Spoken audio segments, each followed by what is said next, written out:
Hello बच्चों, let's read the question. The question says, which of the following operations on the Fisher formula of this compound does not change its absolute configuration? तो इस हमें बताना है कि क्या changes करने से एब्सोल्यूट कॉन्फ़िगरेशन इस कंपाउंड का चेंज नहीं होगा. तो की कॉन्सेप्ट जो हमारा इस क्वेश्चन में लग रहा है, सबसे पहला तो है R and S configuration. R S and configuration में क्या होता है, क्लॉकवाइज में आर होता है एंड एंटी क्लॉकवाइज में एस होता है. हमें एच की पोजीशन को ध्यान में रखते हुए क्लॉकवाइज एंटी क्लॉकवाइज डिसाइड करना होता है. उसके बाद जो कॉन्सेप्ट इस क्वेश्चन में लग रहा है सबसे इम्पोर्टेंट, वो ये है कि exchanging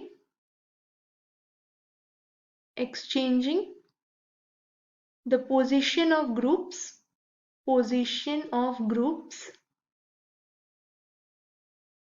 2 times around the chiral carbon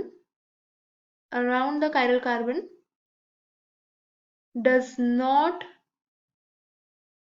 not change its absolute configuration.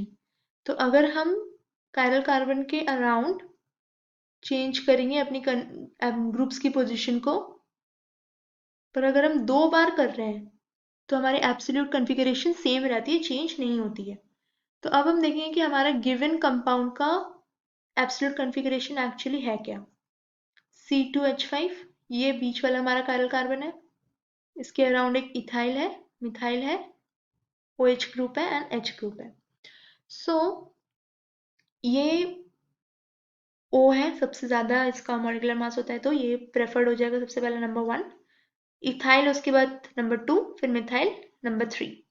तो ये जा रहा है हमारा 1 2 3 इस तरीके से क्लॉकवाइज में होना चाहिए R, it should be R, but H जो है वो हॉरिजॉन्टल पोजीशन पे है, तो हमारा कॉन्फ़िगरेशन अपोजिट हो जाएगा, इट विल बिकम S. तो ये हमारा जो गिवन कंपाउंड है वो S कॉन्फ़िगरेशन का है.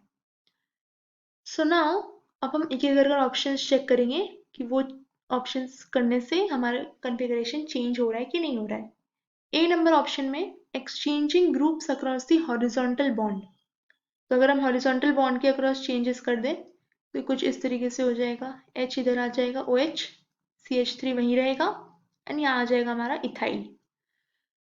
तो इस बार अगेन ये प्लस में ये 1 में रहेगा बिकॉज ऑक्सीजन मोस्ट प्रेफर्ड होगा सीइंग द मॉलिक्यूलर मास.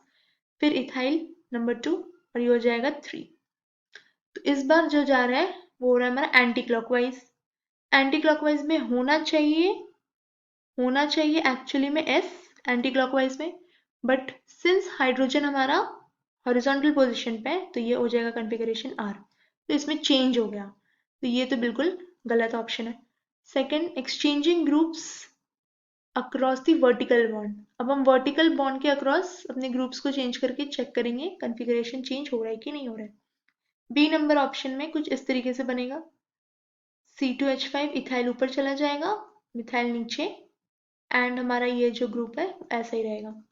तो ये अगेन 1 2 एंड 3. इस बार जो 1 2 3 जो हमारा है ये बिल्कुल एंटी क्लॉकवाइज में जा रहा है.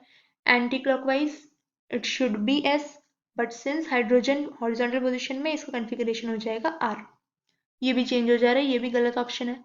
सी नंबर ऑप्शन अब हम अपनी चेक करते हैं.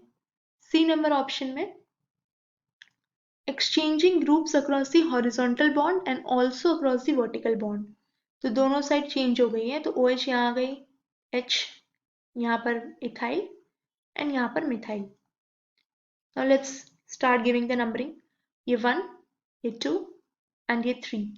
तो इस बार जो है ये जा रहा है क्लॉकवाइज, बिल्कुल क्लॉकवाइज जा रहा है, क्लॉकवाइज है एंड ये क्लॉकवाइज होने की वजह से होना चाहिए R, but since H horizontal position पे तो ये हो जाएगा हमारा S कॉन्फ़िगरेशन. इस केस में बिल्कुल भी चेंज नहीं हुआ है, फर्स्ट कंपाउंड का S था, यहाँ भी S है, तो ये राइट ऑप्शन होगा हमारा. डी ऑप्शन भी चेक करके देख लेते हैं. डी ऑप्शन में अगर हम चेक करेंगे तो वो आएगा कुछ ऐसा, exchanging a vertical and horizontal group. exchanging a vertical and horizontal group। तो हम इस तरीके से कुछ कह रहे हैं कि एक ग्रुप को आप चेंज कर लो, तो OH को यहाँ ले आओ, C2H5 को यहाँ ले जाओ, बाकी सब चीज सेम रहेगी, CH3 and H। अब हम नंबरिंग देते हैं, ये 1, ये 2, ये 3।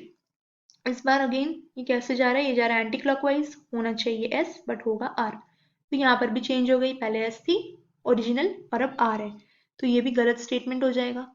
So final answer for this question will be option C, exchanging groups across horizontal bond and also across vertical bond. I hope you understood the concept well. Best of luck.